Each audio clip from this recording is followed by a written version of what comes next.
ডুয়ার্সের বানারহাট থানার অন্তর্গত কলাবাড়ি চা বাগানে চিতাবাঘের হানায় চাঞ্চল্য ছড়ালো। জানা গেছে, শুক্রবার সন্ধ্যায় বাড়ির সামনের রাস্তায় দাদুর সঙ্গে বসেছিল 3 বছরের শিশু আয়ুষ কালান্দি।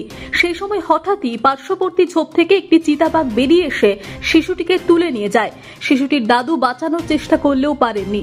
এরপর দাদুর চিৎকারে ছুটে আসেন স্থানীয়রা, কিন্তু ততক্ষণে শিশুটিকে নিয়ে চা বাগানের গভীরে চলে গিয়েছে চিতাবাঘ। এরপর স্থানীয়রা শিশুটির খোঁজে তল্লাশি শুরু করে। পরবর্তীতে চা বাগানের 18 নম্বর সেকশনে পাওয়া যায় শিশুটির নিথর দেহ। ঘটনাস্থলেই শিশুটির মৃত্যু হয় বলে প্রাথমিকভাবে অনুমান।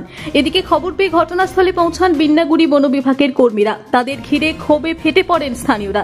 অভিযোগ, গত 1 বছরে একই ধরনের একাধিক ঘটনা ঘটেছে এলাকায়, অথচ বন দপ্তর কোনো স্থায়ী পদক্ষেপ নিচ্ছে না। ঘটনার জেরে এলাকায় ব্যাপক উত্তেজনা।